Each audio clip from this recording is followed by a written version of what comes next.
ਕਿਤੇ ਮਿਹਣੇ ਮਾਰਦੇ ਨੇ ਕਿ ਸਾਡੇ ਕੱਪੜੇ ਨਹੀਂ ਲੈ ਕੇ ਆਈ ਹੈ। ਕੱਪੜਿਆਂ ਦੀ ਵਜ੍ਹਾ ਤੋਂ ਮੇਰੀ ਧੀ ਦੀ ਜਾਨ ਲੈ ਲਈ। ਦੱਸ ਤੇ ਛੱਡ। ਅੱਗੋਂ ਆਂਦਾ ਮੇਰੀ ਮਾਂ ਨੇ ਜੋ ਕਰ ਛੜਿਆ ਨਾ, ਮੈਂ ਫਾਂਸੀ ਵੀ ਚੜ ਜਾਂਦਾ, ਆਪਣੀ ਮਾਂ ਨੂੰ ਨਹੀਂ ਅੱਗੇ ਆਉਂਦੇ। ਤੇ ਕੱਪੜੇ ਨਹੀਂ ਲੈ ਕੇ ਆਏ।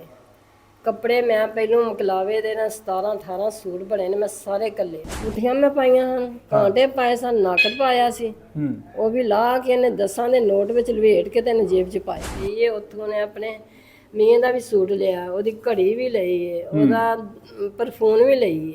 100 ਸੂਟ ਵੀ ਦੇ ਸਕਦੇ ਹਾਂ, ਜਿੱਥੇ ਅਸੀਂ ਲੱਖਾਂ ਦਾ समान ਦੇ छड़िया कि एक 10,000 ਦੇ सूट नहीं था दे सकते। मेरे खानदान के लिए कपड़े क्यों नहीं लेकर आई।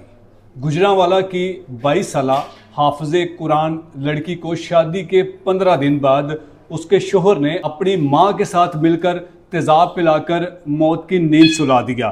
इसके मुतालिक हमने आपको दो मकतूला के भाई और चचा का मौक़िफ़ आपके सामने रखा कि उनके मुताबिक उनकी बहन के साथ किस तरह से जुल्म किया गया और ये जो लालची ससुरालिये थे इन्होंने किस तरह से उस मासूम बच्ची को ज़बरदस्ती उसके मुंह में तेज़ाब डाला।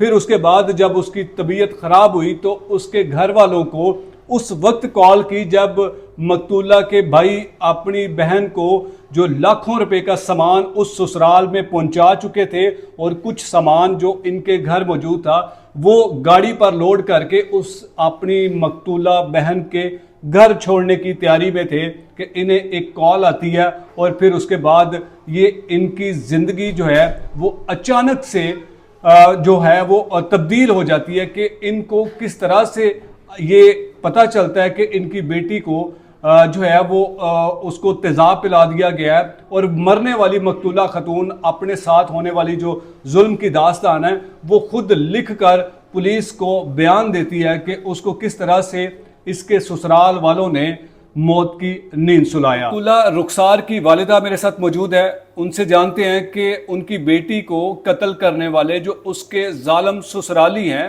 क्या वजह थी, क्या कमी रह गई थी इस घर से जब अपनी बेटी को रुखसत किया था, तो फिर किस चीज़ का लालच था उसके ससुराल वालों को कि उन्होंने इनकी हंसती मुस्कुराती हुई बेटी को मौत की नींद सुला दिया।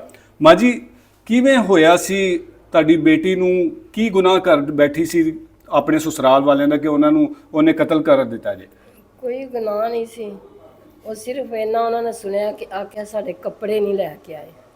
ਕੱਪੜੇ ਮੈਂ ਪਹਿਲੋਂ ਮੁਕਲਾਵੇ ਦੇ ਨਾਲ 17 18 ਸੂਟ ਬਣੇ ਨੇ, ਮੈਂ ਸਾਰੇ ਕੱਲੇ। ਮੁੜ ਕੇ ਉਹਨਾਂ ਨੂੰ ਕਿਤੇ ਮਿਹਣੇ ਮਾਰਦੇ ਨੇ ਕਿ ਸਾਡੇ ਕੱਪੜੇ ਨਹੀਂ ਲੈ ਕੇ ਆਈ ਹੈ। ਕੱਪੜਿਆਂ ਦੀ ਵਜ੍ਹਾ ਤੋਂ ਮੇਰੀ ਧੀ ਦੀ ਜਾਨ ਲੈ ਲਈ ਉਹਨਾਂ ਨੇ। ਮਾਂ ਜੀ ਕਿਹਦੇ ਕੱਪੜੇ ਨਹੀਂ ਤੁਹਾਡੀ ਬੇਟੀ ਲੈ ਕੇ ਗਈ ਜਾਂ ਤੁਸੀਂ ਆਪਣੀ ਧੀ ਨੂੰ ਕੱਪੜੇ ਨਹੀਂ ਦਿੱਤੇ ਵੀ? ਸਾਰਿਆਂ ਨੇ ਕੱਪੜੇ ਲੈ ਗਈ ਹੈ ਇੱਥੋਂ। ਜਦੋਂ ਮੈਂ ਦੁਬਾਰੇ ਗਈ ਹੈ ਮੈਂ ਦੋਵਾਂ ਜੀਆਂ ਨੂੰ ਦਿੱਤੇ ਨੇ। ਫਿਰ ਮੈਂ ਧੀ ਸ਼ਹਿਰ ਗਈ ਹੈ, ਉੱਥੋਂ ਨੇ ਆਪਣੇ ਮੀਆਂ ਦਾ ਵੀ ਸੂਟ ਲਿਆ, ਉਹਦੀ ਘੜੀ ਵੀ ਲਈ ਹੈ, ਉਹਦਾ ਪਰਫਿਊਮ ਵੀ ਲਈ ਹੈ। ਅੱਛਾ, ਐਡੇ ਚਾਵਾਂ ਨਾਲ ਲੈ ਕੇ ਗਈ ਹੈ। ਫਿਰ ਵੀ ਉਹਨਾਂ ਨੇ ਆਖਿਆ ਸਾਡੇ ਸਾਰੇ ਜੀਆਂ ਦੇ ਕੱਪੜੇ ਕਿਉਂ ਨਹੀਂ ਖਾਨਦਾਨ ਦੇ ਲਿਆਂਦੇ। ਕੋਈ ਰਹਿੰਦੇ ਸੀ ਕਿਸੇ ਦੇ ਕੱਪੜੇ? ਕੱਪੜੇ ਪਿਛਲੀ ਵਾਰ ਜਦੋਂ ਮਕਲਾਵਾ ਗਈ ਮੈਂ ਸਾਰੇ ਕੱਪੜੇ ਦਿੱਤੇ, 17 18 ਸੂਟ ਬਣੇ ਨੇ, ਮੈਂ ਸਾਰੇ ਦਿੱਤੇ ਨੇ। ਹਾਂ, ਹੁਣ ਮੇਰੀ ਕੀ ਦੇ ਕੱਪੜਿਆਂ ਦਾ ਇਹਨਾਂ ਨੂੰ ਮੇਰਾ ਦੋਹਰੀ ਵਾਰੀ ਕੱਪੜੇ ਹੈ, ਤੂੰ ਕਿਉਂ ਨਹੀਂ ਲੈ ਕੇ? ਜੇ ਲੈਣੇ ਸਨ ਸਾਨੂੰ ਦੱਸਦੀ, ਅਸੀਂ ਉਹਨੂੰ 100 ਸੂਟ ਵੀ ਦੇ ਸਕਦੇ ਹਾਂ, ਜਿੱਥੇ ਅਸੀਂ ਲੱਖਾਂ ਦਾ ਸਮਾਨ ਦੇ ਛੜਿਆ ਕਿ ਇੱਕ 10,000 ਦੇ ਸੂਟ ਨਹੀਂ ਸਾਂ ਦੇ ਸਕਦੇ। ਮਾਂ ਜੀ ਤੁਹਾਨੂੰ ਪਤਾ ਨਹੀਂ ਚੱਲਿਆ ਸੀ ਕਿ ਐਡੇ ਲਾਲਚੀ ਲੋਕ ਨੇ ਜਿਨ੍ਹਾਂ ਨੂੰ ਤੁਸੀਂ ਆਪਣੀ ਧੀ ਦੇ ਰਹੇ ਹੋ? ਸਾਨੂੰ ਪਤਾ ਚੱਲਿਆ ਸੀ ਕਿ ਫਿਰ ਸਹੀ ਹੋ ਜਾਂਦੇ, ਫਿਰ ਸਾਨੂੰ ਜ਼ਰਾ ਉਹਨਾਂ ਸਾਨੂੰ ਮਹਿਸੂਸ ਨਹੀਂ ਹੋਣ ਦਿੱਤਾ ਹੈ। ਫਿਰ ਆਏ ਨੇ ਸਾਨੂੰ ਧੀ ਨੂੰ ਖਵਾ ਪਿਆ ਕੇ ਫਿਰ ਨਾ ਜਿਹੜਾ ਗੋਂਦਲਾ ਦਾ ਹਸਪਤਾਲ ਨਹੀਂ ਉੱਥੇ ਲੈ ਕੇ ਕੱਲਾ ਮੁੰਡਾ ਲੈ ਕੇ ਖਲੋਤਾ ਰਿਹਾ, ਕੋਈ ਇਨਸਾਨ ਨਹੀਂ ਉਹਦੇ ਕੋਲ ਹੈ। ਅਲਤਾਫ ਕੱਲਾ ਲੈ ਕੇ ਆਇਆ ਸੀ? ਅਲਤਾਫ ਸਿਆਣ ਕੱਲਾ ਉੱਥੇ ਖਲੋਤਾ ਰਿਹਾ ਉਹਨੂੰ ਲੈ ਕੇ। ਅੱਛਾ, ਤੁਹਾਨੂੰ ਫੋਨ ਕੀਤਾ? ਸਾਨੂੰ ਉੱਥੇ ਆਣ ਕੇ ਨੇ ਫੋਨ ਕੀਤਾ, ਤੁਹਾਡੀ ਰੁਖਸਾਰ ਦੀ ਤਬੀਅਤ ਬੜੀ ਖਰਾਬ ਹੈ। ਅਸੀਂ ਮਾਂ ਪੁੱਤਰ ਉਸੇ ਟਾਈਮ ਨਹਾਸੀਆਂ ਗੱਡੀ। ਤੁਹਾਡੀ ਬੇਟੀ ਕੋਈ ਬਿਮਾਰ ਹੈਗੀ ਸੀ? ਕੋਈ ਬਿਮਾਰ ਨਹੀਂ ਸੀ, ਤੂੰ ਹੱਸਦੀ ਖੇਡਦੀ ਗਈ ਹੈ, ਖੁਸ਼ ਹੋ ਕੇ ਗਈ ਹੈ। ਵੱਡਾ ਭਾਈ ਆਇਆ ਸੀ ਬਾਹਰੋਂ, ਉਹ ਵਿਦਿਆ ਕਰਕੇ ਗਿਆ, ਉਹ ਹਫਤੇ ਵਾਲੇ ਦਿਨ ਗਿਆ, ਐਤਵਾਰ ਨੂੰ ਉਹਨਾਂ ਨੇ ਮੁੱਕਿਆ ਸਾਨੂੰ ਵਿਖਾ ਛੱਡਿਆ। ਜਦੋਂ ਤੁਸੀਂ ਫੋਨ ਸੁਣਿਆ ਕਿ ਤੁਹਾਡੀ ਧੀ ਨੇ ਜਾਂ ਉਹਦੀ ਤਬੀਅਤ ਖਰਾਬ ਹੋ ਗਈ ਹੈ, ਹਸਪੀਟਲ ਗਏ ਤੇ ਕਿਵੇਂ ਦੀ ਉਹਦੀ ਹਾਲਤ ਹੈਗੀ ਸੀ? ਉਹਦੀ ਕੋਈ ਹਾਲਤ ਨਹੀਂ ਸੀ, ਉਹ ਤੇ ਇੰਨਾ ਉੱਥੇ ਲੇਟਦੀ ਸੀ, ਕਦੀ ਮੁੱਧੀ ਕਦੀ ਸਿੱਧੀ ਕਦੀ ਕਿਸਰਾ, ਉਹਦੀ ਕੋਈ ਹਾਲਤ ਨਹੀਂ ਸੀ। ਕੋ ਪੁੱਛਿਆ ਸੀ ਆਪਣੀ ਧੀ ਕੋਲੋਂ ਕਿ ਪੁੱਤਰ ਕੀ ਹੋਇਆ ਤੇਰੇ ਨਾਲ? ਮੈਂ ਬੜਾ ਪੁੱਛਿਆ, ਉਹਨੇ ਨਾ ਉਹਦੇ ਅੱਖਾਂ ਵੱਲ ਵੇਂਦੀ ਸੀ। ਹਾਂ, ਵੇਖ ਕੇ ਚੁੱਪ ਕਰਦੇ, ਬੜਾ ਉਹਨੇ ਰੌਲਾ ਪਾਇਆ। ਮੇਰੀ ਧੀ ਨੇ ਬੜੀ ਨਾ ਜਾਨ ਤੇ ਕੋਈ ਆਪਣੀ। ਤੇ ਉਹਦਾ ਖਾਵੰਦ ਉੱਥੇ ਮੌਜੂਦ ਸੀ, ਤੁਸੀਂ ਪੁੱਛਿਆ ਸੀ ਕਿ ਕੀ ਕੀਤਾ ਜੀ? ਪੁੱਛਿਆ ਕੀ ਆਂਦਾ ਮੈਨੂੰ ਨਹੀਂ ਪਤਾ, ਉਹਨੇ ਇਹੀ ਗੱਲ ਅਸ਼ਰ ਮੈਨੂੰ ਨਹੀਂ ਪਤਾ। ਫਿਰ ਉਹਨੂੰ ਜਦੋਂ ਬਾਹਰ ਆਇਆ ਫੜ ਕਰਤਾ, ਅੱਛਾ ਫਿਰ ਬਾਹਰ ਬੈਠਾ, ਅਸੀਂ 2 ਜਣੀਆਂ ਗਈਆਂ ਵਾ, ਹਾਂ ਜਾ ਕੇ ਪੁੱਛਿਆ ਵੀ ਮੇਰੀ ਧੀ ਨੇ ਨੁਕਸਾਨ ਕੀਤਾ, ਮੈਨੂੰ ਸਾਨੂੰ ਦੱਸ ਤੇ ਛੱਡ। ਹਾਂ ਅੱਗੋਂ ਆਂਦਾ ਮੇਰੀ ਮਾਂ ਨੇ ਜੋ ਕਰ ਛੜਿਆ ਨਾ, ਮੈਂ ਫਾਂਸੀ ਵੀ ਚੜ ਜਾਂਦਾ, ਆਪਣੀ ਮਾਂ ਨੂੰ ਨਹੀਂ ਅੱਗੇ ਆਉਂਦੇ ਨਾ। ਕੀ ਕਰ ਦਿੱਤਾ ਸੀ ਉਹਨੇ ਦੱਸਿਆ ਕਿ ਮੇਰੀ ਮਾਂ? ਐ ਨਹੀਂ ਦੱਸਿਆ, ਉਹਨੇ ਆਖਿਆ ਜੋ ਮੇਰੀ ਮਾਂ ਨੇ ਕੀਤਾ ਹੈ ਨਾ, ਮੈਂ ਆਪਣੀ ਮਾਂ ਨੂੰ ਨਹੀਂ ਅੱਗੇ ਆਉਂਦੇ ਨਾ, ਮੈਂ ਆਪੀ ਭਾਵੇਂ ਮੈਨੂੰ ਫਾਂਸੀ ਦੇ ਦਾਂ। ਅੱਛਾ ਇਹ ਗੱਲ ਉਹਨੇ ਆਖੀ। ਕੀ ਫਿਰ ਜ਼ੇਵਰ ਵੀ ਲਾ ਕੇ ਲੈ ਗਿਆ, 3 ਗੁੱਠੀਆਂ ਮੈਂ ਪਾਈਆਂ ਹਨ, ਕਾਂਟੇ ਪਾਏ ਸਨ, ਨੱਕ ਪਾਇਆ ਸੀ, ਉਹ ਵੀ ਲਾ ਕੇ ਇਹਨੇ 10 ਦੇ ਨੋਟ ਵਿੱਚ ਲਵੇਟ ਕੇ ਤੈਨੂੰ ਜੇਬ 'ਚ ਪਾਏ। ਇਹ ਕਿਸ ਟਾਈਮ ਤੇ ਉਤਾਰਿਆ ਸੀ ਜ਼ੇਵਰ? ਇਸ ਦਿਨ ਉੱਥੇ ਸਨ, ਸਾਨੂੰ ਤੇ ਆਪਣੀ ਧੀ ਦੀ ਪਈ, ਸਾਨੂੰ ਕੋਈ ਪਤਾ ਨਹੀਂ ਹੈ ਕੀ ਕਰਦੇ ਨੇ ਕੀ ਨਹੀਂ ਕਰਦੇ ਹੈ। ਇਹ ਹਸਪੀਟਲ ਜਦੋਂ ਦਾਖਲ ਸੀ, ਹਾਂਜੀ ਬਿਮਾਰ ਸੀ, ਉਦੋਂ ਇਹਨੇ ਲਾ ਕੇ ਪਾਇਆ ਜੀ। ਉਦੋਂ ਦੇ ਜਿਸਮ ਤੋਂ ਇਹ ਚੀਜ਼ਾਂ ਉਤਾਰ ਦਿੱਤੀਆਂ ਹਾਂਜੀ ਨੇ? ਜਦੋਂ ਰਾਜ ਮੈਂ ਉੱਥੇ ਦੇਖੀ ਹੈ ਨਾ ਹਸਪਤਾਲ ਗੋਂਦਲਾਂ ਵਾਲੇ, ਉਦੋਂ ਸਾਰਾ ਉਹਦੀਆਂ ਛਾਪਾਂ ਮੈਂ ਵੇਖੀਆਂ ਨੇ, ਕਾਂਟੇ ਵੀ ਵੇਖੇ ਨੇ। ਇੱਥੇ ਆਈ ਤਾਂ ਨਾ ਸਾਰਾ ਕੁਝ, ਅਸੀਂ ਕਿਤੇ ਬਾਹਰ ਦਵਾਈ ਲੈਣ ਮੁੰਡੇ ਤੁਰ ਗਏ ਨੇ, ਇਹਨੇ ਸਾਰਾ ਲਾ ਕੇ ਨਾ ਤੇ ਇਹਨੇ ਸਾਰਾ। ਤੇ ਮਾਂ ਜੀ ਜਦੋਂ ਤੁਸੀਂ ਦੂਸਰੇ ਹਸਪੀਟਲ ਦੇ ਵਿੱਚ ਲੈ ਕੇ ਗਏ ਸੀ ਆਪਣੀ ਧੀ ਨੂੰ, ਤੇ ਉੱਥੇ ਉਹਦੀ ਸੱਸ, ਨੰਦ, ਸਹੁਰਾ ਕੋਈ ਨਹੀਂ ਸੀ ਆਇਆ? ਕੋਈ ਨਹੀਂ ਸੀ, ਕੋਈ ਨਹੀਂ ਸੀ। ਬਾਅਦ ਵਿੱਚ ਆਇਆ, ਸਹੁਰਾ ਆਈ ਹੈ ਤੇ ਨਨਾਣ ਆਈ ਹੈ, ਬਾਅਦ ਚ ਆਏ ਨੇ। ਉਹਨਾਂ ਨੂੰ ਨਹੀਂ ਪੁੱਛਿਆ ਤੁਸੀਂ ਕੀ ਕੀ ਜ਼ੁਲਮ ਕੀਤਾ ਉਹਨੇ ਜੇ? ਬੜਾ ਕੀਤਾ, ਉਹ ਖਲੋਤੀਆਂ ਨੇ ਨੱਸ ਗਈਆਂ ਨੇ। ਅੱਛਾ, ਉਹਨਾਂ ਤੁਹਾਡੀ ਗੱਲ ਨਹੀਂ ਸੁਣੀ ਨਾ ਤੁਹਾਨੂੰ ਕੁਝ ਦੱਸਿਆ? ਨਾ ਸਾਨੂੰ ਨੱਸ ਗਈਆਂ ਨੇ। ਫਿਰ ਬਾਹਰ ਜਾ ਕੇ ਆਂਦੀਆਂ ਨੇ ਹੋਸ਼ ਹੈ ਨਹੀਂ ਤੇ ਨਾ ਇਹ ਬਿਆਨ ਦੇ ਸਕਦੀ ਹੈ। ਫਿਰ ਨਾ ਮੇਰੇ ਮੁੰਡੇ ਛੋਟੇ ਨੇ ਗੁੱਸੇ ਹੋਇਆ, ਫਿਰ ਨਾ ਮੌਦਰੂ ਸਿਪਾਹੀ ਆ, ਉਹਨੇ ਧੱਕੇ ਦੇ ਕੇ ਬਾਹਰ ਕੱਢਿਆ, ਬੀਬੀ ਚਲੋ ਬਾਹਰ। ਅੱਛਾ, ਤੁਹਾਨੂੰ ਧੱਕੇ ਮਾਰ ਦਿੱਤੇ? ਨਹੀਂ, ਉਹਨਾਂ ਨੂੰ ਮਾਰੇ। ਅੱਛਾ, ਉਹਨਾਂ ਨੂੰ ਧੱਕੇ ਮਾਰੇ? ਹਾਂਜੀ, ਉਹਨਾਂ ਧੱਕੇ ਮਾਰ ਕੇ ਫਿਰ ਬਾਹਰ ਕੱਢਿਆ। ਹਾਂ, ਫਿਰ ਬੜੀਆਂ ਗੱਲਾਂ ਕਰ ਕੇ ਤੇ ਤੁਰ ਗਈਆਂ ਨੇ।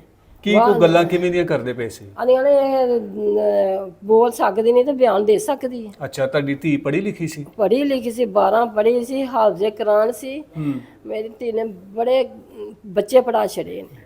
ਫਿਰ ਉਹਨੇ ਲਿਖ ਕੇ ਦਿੱਤਾ ਕਿ ਮੇਰੇ ਨਾਲ ਕੀ ਹੋਇਆ? ਉਹਨੇ ਲਿਖ ਕੇ ਦਿੱਤਾ, ਪਹਿਲਾਂ ਮੁੰਡੇ ਕੋਲ ਡਰਦੀ ਰਹੀ ਹੈ। ਅੱਛਾ, ਆਪਣੇ ਖਾਵੰਦ ਕੋਲੋਂ? ਹਾਂਜੀ, ਡਰਦੀ, ਅੱਖਾਂ ਨਾ ਖੋਲ ਕੇ ਡਰਦੀ ਸੀ।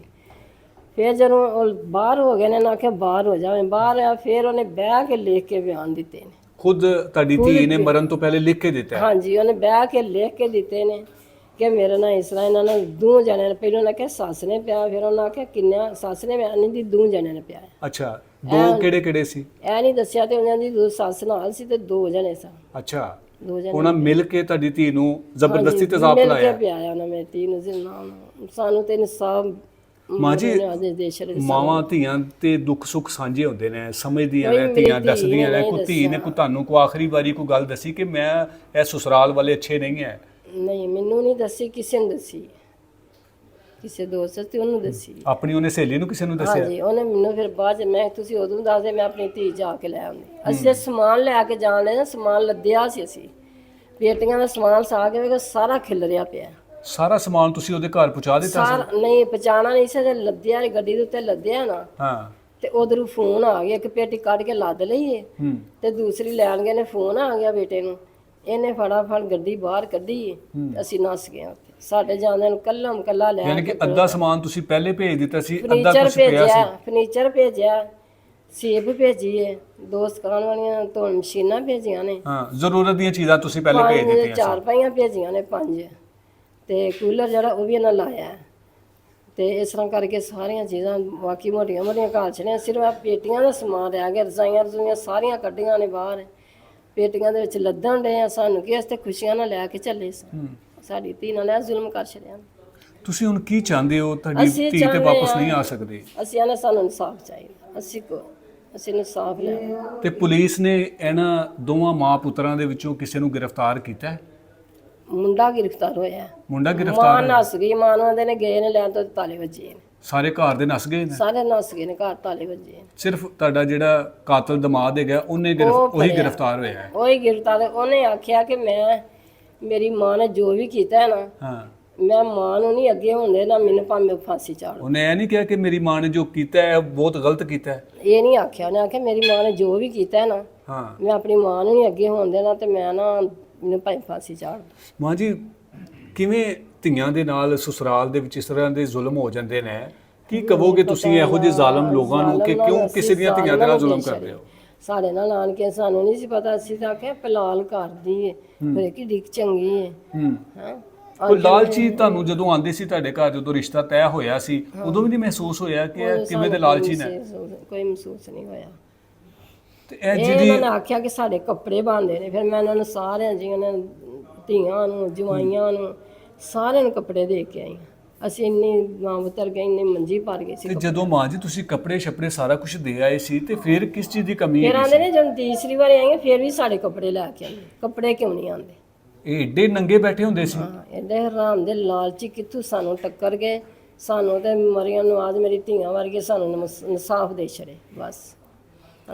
नाज़रीन, इस माँ के ये जुड़े हुए हाथ आप देख के अंदाज़ा लगा सकते हैं कि जब इन्होंने अपनी बेटी को इस घर से रुखसत किया था और जब रुखसत करने से पहले ऐसे ज़ालिम लोगों के साथ अपनी बेटी का रिश्ता तय किया था, जिस बेटी ने कुरान को हिफ्ज़ किया और दुनियावी तालीम भी हासिल की और दीनी तालीम भी हासिल की, उस बेटी के साथ जिस तरह से जुल्म हुआ, ये यकीनन हम तमाम लोगों के लिए शर्म से डूब मरने का मुकाम है कि हम इस माशरे में ऐसे ज़ालिम दरिंदा सिफ्त लोगों को पहचानने में कैसे जो है वो गलती कर सकते हैं। इनकी बेटी का सिर्फ इतना सा कसूर था कि वो जब अपनी माँ के घर से तीसरी बार अपने ससुराल जाती है तो कपड़े नहीं लेकर जाती। ये कोई बड़ी वजह नहीं थी। अगर आप लोग इस कदर नंगे बदन को लेकर घूमते फिर रहे थे तो आप उनको फ़ोन पे बता देते कि हमारे कपड़े लेकर आना। जहाँ जिस माँ ने, जिस बाप ने अपनी बेटी के लिए हर दुनिया की चीज़ की जो है वो ला के उसके कदमों में रख दी, तो वो आपके लिए कपड़े भी लेके रख सकते थे। लेकिन ये बड़ी वजह इस कत्ल के पीछे हमें समझ में नहीं आता। इसके पीछे यकीनन कोई और वजह होगी जिसको ये कातिल लोग जो हैं वो छुपाने की कोशिश कर रहे होंगे। और उस मासूम बेटी को जिस तरह से ज़बरदस्ती तेज़ाब पिलाया गया, ये किसी एक फर्द का काम नहीं है। माँ जी, ਜਦੋਂ ਆਪਣੀ ਬੇਟੀ ਦਾ ਗੁਸਲ ਦਿੱਤਾ ਸੀ, ਉਹਦੇ ਜਿਸਮ ਤੇ ਕੋਈ ਮਾਰ ਪੀੜ ਦੇ, ਕੋਈ ਤਸ਼ੱਦਦ ਦੇ ਨਿਸ਼ਾਨ ਆਏ ਸਨ? ਗੁਸਲ ਇੰਨਾ ਥਾਵਾਂ ਤੇ ਨਾ ਨਿਸ਼ਾਨ ਆਇਆ ਸਨਾਂ ਦੀਆਂ। ਇਹ ਗਰਦਨ ਤੇ ਕੰਧਿਆਂ ਤੇ ਨਿਸ਼ਾਨ ਸੀ? ਆ ਨਹੀਂ, ਮੋਢਿਆਂ ਦੇ ਤੇ ਦੋਵਾਂ ਦੇ। ਇਹ ਕਿਸ ਚੀਜ਼ ਦੇ, ਕੋਈ ਮਾਰਿਆ ਸੀ ਉਹਨੂੰ? ਉਂਗਲਾਂ ਆਉਂਦੇ ਨੇ ਖੁੱਬੀਆਂ। ਹਾਂ, ਸਾਨੂੰ ਡਾਕਟਰਾਂ ਵੀ ਦੱਸਿਆ ਅੱਛਾ ਕਿ ਨਹੀਂ ਨਾ, ਮੋਢਿਆਂ 'ਚ ਉਂਗਲਾਂ ਖੁੱਬੀਆਂ ਨੇ ਵੀ, ਇਹਨੂੰ ਲਟਾ ਕੇ ਪੈਰ ਜ਼ਬਰਦਸਤੀ ਨਾਲ ਪਿਆ। ਤੇ ਉਹ ਮਾਰਨ ਤੋਂ ਬਿਹਤਰ ਨਹੀਂ ਸੀ ਹੈ ਕਿ ਤੁਹਾਡੇ ਹਵਾਲੇ ਕਰ ਦਿੰਦੇ? ਹਵਾਲੇ ਕਰ ਜਾਣਾ ਸੀ ਤੇ ਧੀ ਨੂੰ ਕਦੀ ਤੋੜ ਦੇਣਾ। ਮੇਰੇ ਧੀ ਦੇ ਘਰ ਦੀ ਰੌਣਕ ਸੀ। ਮੇਰੀ ਧੀ ਨੇ ਇੰਨੇ ਬੱਚੇ ਪੜ੍ਹਾਏ ਨੇ ਜਿੰਨਾ ਕੋਈ ਹਿਸਾਬ ਨਹੀਂ। ਸਾਰੇ ਮਹੱਲੇ ਦੇ ਬੱਚੇ ਪੜ੍ਹਾਏ ਨੇ। ਕਦੀ ਮਹੱਲੇ ਕੋਲ ਮੇਰੀ ਧੀ ਦੀ ਪਿੱਛੋਂ ਜਿਸ ਤਰ੍ਹਾਂ ਦੀ ਮੇਰੀ ਧੀ ਸੀ, ਐਡੀ ਪਰਦੇਦਾਰ ਸੀ, ਕਦੀ ਮੇਰੇ ਮਹੱਲਿਆਂ ਨੇ ਵੇਖੀ ਨਹੀਂ ਸੀ। ਤੁਹਾਡਾ ਖਾਵੰਦ ਵੀ ਇੱਥੇ ਮੌਜੂਦ ਨਹੀਂ ਸੀ, ਹੁਣ ਵੀ ਮੌਜੂਦ ਨਹੀਂ ਹੈ। ਉਹਦੀ ਹਾਲਤ ਉੱਥੇ ਬਾਹਰ ਕਿਵੇਂ ਉਹ ਹੋਏਗੀ? ਰੋਂਦੇ ਨੇ, ਕੰਨਾਂ ਨਾਲ ਟਕਰਾਂ, ਬੜਾ ਰੋਂਦੇ ਨੇ। ਉਹ ਵੱਡਾ ਭਾਈ ਹੱਥੀ ਤੋੜ ਕੇ ਗਿਆ, ਉਹ ਇੰਨਾ ਰੋਂਦਾ, ਗੱਲ ਮਗਰੂ ਕਰਦਾ, ਫੋਨ ਮਗਰ ਤੋਂ ਪਹਿਲਾਂ ਰੋਂਦਾ ਪੈਂਦਾ। ਇੰਨੀ ਸਾਡੇ ਉਹਨਾਂ ਦੇ ਆਂਦੇ ਸਾਡੀ ਲਾਡਲੀ ਭੈਣ, ਤੇ ਵਾਕਈ ਲਾਡਲੀ ਰੱਖੀ ਸੀ ਸਾਰੀਆਂ। ਇਸ ਮੁੰਡੇ ਨੇ ਮੈਂ ਆਖਿਆ ਪੁੱਤਰਾ ਮੇਰੀ ਲਾਡਲੀ ਧੀ ਆ, ਕੋਈ ਇਹਦੇ ਕੋਲ ਗਲਤੀ ਹੋ ਗਈ ਸਾਨੂੰ ਦੱਸੀ, ਇਹਨੂੰ ਕੁਛ ਨਾ ਆਖਿਆ, ਮੇਰੀ ਧੀ ਨਹੀਂ ਇਹਨੇ ਜੋਗੀ ਹੈ। ਲੇਕਿਨ ਗਲਤੀ ਤੱਕ ਦੀ ਤੇ ਨੌਬਤ ਹੀ ਨਾ ਆਈ। ਨੌਬਤ ਨਹੀਂ ਆਈ ਹੈ। ਜੁਮੇ ਨੂੰ ਗਈ ਹੈ ਤੇ ਹਫਤਾ ਰਹੀ ਹੈ। ਜੁਮੇ ਨੇ ਤੋੜ ਕੇ ਵੱਡਾ ਭਾਈ ਗਿਆ ਤੇ ਜੁਮੇ ਹਫਤੇ ਨੂੰ ਤੁਰ ਗਿਆ ਬਾਹਰ, ਤੇ ਇਤਵਾਰ ਦਾ ਇਹ ਵਾਕਿਆ ਕਰ ਛੜਿਆ। ਆਖਰੀ ਵਾਰ ਕੀ ਗੱਲ ਹੋਈ ਸੀ ਬੇਟੀ ਨਾਲ? ਆਖਰੀ ਵਾਰ 6 ਵਜੇ ਫੋਨ ਕੀਤਾ। ਆਂਦੀ ਅੰਮੀ ਕੀ ਕਰਾਂ, ਅੰਮੀ ਠੀਕ ਠਾਕ? ਮੈਂ ਠੀਕ ਠਾਕ। ਤੂੰ ਰੁਖਸਾਰ ਸੁਣਾ? ਠੀਕ ਹੈ। ਆਂਦੀ ਠੀਕ ਆ। ਆਂਦੀ ਅੰਮੀ ਸਮਾਨ ਕਿਦੋਂ ਕਿ ਲੈ ਕੇ ਆਣਾ ਜੇ? ਮੈਂ ਕਿਹਾ ਸਮਾਨ ਅਸੀਂ ਨਾ ਪੇਸ਼ੀ ਵੇਲੇ ਲੈ ਕੇ ਆਵਾਂਗੇ। ਆਂਦੀ ਨਹੀਂ, ਸੁਬਹ ਲੈ ਕੇ ਆ ਜਾਏ। ਲਤਾਫ ਆਂਦਾ ਕਿ ਮੈਂ ਡਿਊਟੀ ਤੇ ਜਾਣਾ, ਮੈਂ ਸਮਾਨ ਸਾਂਭ ਕੇ ਜਾਣਾ। ਅੱਛਾ, ਇਹ ਗੱਲ ਕੀਤੀ। ਬਸ ਆਖਰੀ ਦਫਾ ਇਹ ਗੱਲ ਕੀਤੀ। ਮੁੜ ਕੇ ਬੰਦ ਕਰ, ਫੋਨ ਨਹੀਂ ਆਇਆ। ਮੁੜ ਕੇ ਉਹਦੇ ਨੰਬਰ ਸਾਰੇ ਨੇ ਕੱਟ ਛੜੇ ਨੇ, ਬੰਦ ਕਰ ਦਿੱਤਾ। ਮੋਬਾਈਲ ਵੀ, ਨੰਬਰ ਮੋਬਾਈਲ ਦੇ ਸਾਰੇ ਕੱਟ ਛੜੇ, ਸਭ ਡਿਲੀਟ ਵਿੱਚੋਂ ਕਰ ਦਿੱਤਾ, ਸਾਰੇ ਕੱਟ ਛੜੀ। ਫਿਰ ਮੋਬਾਈਲ ਵੀ ਜੇਬ 'ਚ ਪਾ ਕੇ ਨਿਕਲ ਚੱਲਿਆ। ਆ ਮੇਰੇ ਬੇਟੇ ਛੋਟੇ ਨੇ ਵੇਖ ਲਿਆ, ਇਹਨੇ ਫੜਾਣਾ ਆਖਿਆ ਜਾ ਉਹਦੇ ਕੋਲ ਮੋਬਾਈਲ ਲੈ ਕੇ ਆ। ਫਿਰ ਉਹਨੇ ਮੋਬਾਈਲ ਕੱਢ ਕੇ ਦਿੱਤਾ ਤੇ ਵਿੱਚ ਕੋਈ ਨੰਬਰ नहीं सी है। नाज़रीन, ये रुखसार के कत्ल की कहानी आपके सामने है। अब आपसे गुजारिश है कि इस वीडियो को ज़्यादा से ज़्यादा शेयर कीजिएगा ताकि ईवानों में बैठे हमारे बेहिस गूंगे बहरे हुक्मरान, जिनकी ये ज़िम्मेदारी है कि हमारी बेटियों के तहफ़्फ़ुज़ के लिए अमली तौर पर काम करना, उनको जगाया जाए। इजाज़त चाहूँगा। अल्लाह ने के पास।